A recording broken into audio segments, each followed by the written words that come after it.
This is Phanganist, and today we are joined by Fred. Welcome, Fred. Thank you. Welcome. Thank you for hosting me. Of course. And for people who don't know, can you just give us a brief intro on what you usually do on Koh Phangan? Yeah, usually is the term.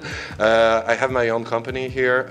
I'm doing private and customized activity for luxury villa customers, so nothing to do with the situation at the moment.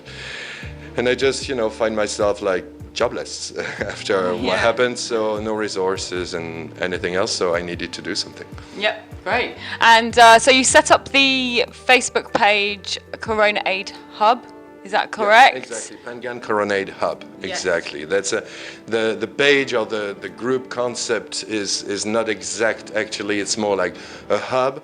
Basically, people in need can interconnect easily and immediately with people who can help. Ah, great. So I want to disappear from it. I just want people to find this direct link, direct group related to the situation. Yeah, away from other Facebook groups. Exactly, Yeah. not away but interconnected as well. When I Sure. feel that a post requires more attention, I use a lot conscious community, I use a lot business hub and try to spread it. But I wanted a place dedicated to the corona issue actually, away from immigration questions and healthcare questions also. Okay, yeah. For in terms of food or support in that kind of sense. Can be anything. It can be accommodation, need for volunteers, food support. It can be psychological support. I had some people PM me saying, I'm feeling very bad. Do you know anything who can support me with some treatments or just spend 1 hour with me? Yeah. So that's my role, basically, interlinking people as fast and efficiently as possible. One thing I've been wondering, you're physically out in the community a lot more than myself.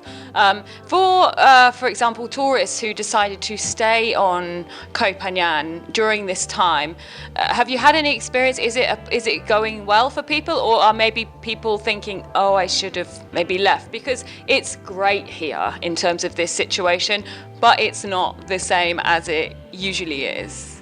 Exactly, you're right. It's a dual answer, okay? So you have some people who really struggled to go back, couldn't make it and got stuck, and they weren't expecting it. So they also, foreigners, Westerners, belong to this needy community because some of their situation is very hard. You have people who chose to do so, and I would say that they pretty much assume it, okay?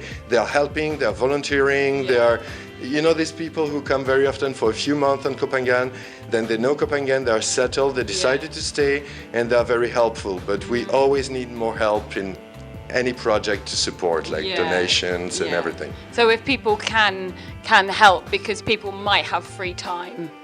Yeah, exactly. Free time is something, but I mean, just for my personal story, when I ended up not being able to do my job, I started with 3 days doing nothing. And I'm a very selfish person, so after 3 days not doing nothing, I was going crazy. And I'm an hyperactive person, as you can see, I move a lot. So I was like, okay, what useful can you do? You have a car, you have a phone, you have hopefully a heart, a brain, you have maybe a social ability to link people, so let's do something with it. That was my personal origin of creating the hub. Okay, great. So I just want to tell people, don't just ask, what could I do, or I offer help. Go to the places, it's been posted everywhere now. You know where something is happening, and ask directly what is useful, how you can act. And even if you're in need, you have language skills, you have empathy, you have smiles, you have time. Give it usefully. You can help for food distribution, for example, at Signature, making sure people respect mask wearing. I'm not social distancing 2 meters.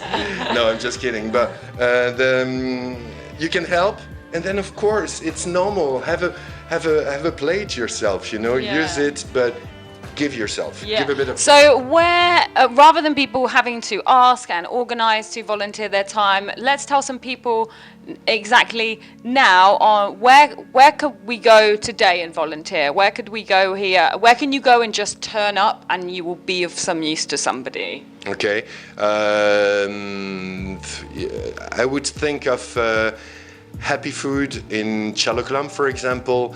They need more turnover with people involved. Yeah. So if you're ready, just go and meet them. You can meet them at Phangan Heritage Garden, just in the back of Chaloklam. That's where they prepare everything. They're doing an amazing job. Go and contact Quentin directly at Signature. Yeah. They're serving up to 500, 600 meals per evening between 5:30, 7:30.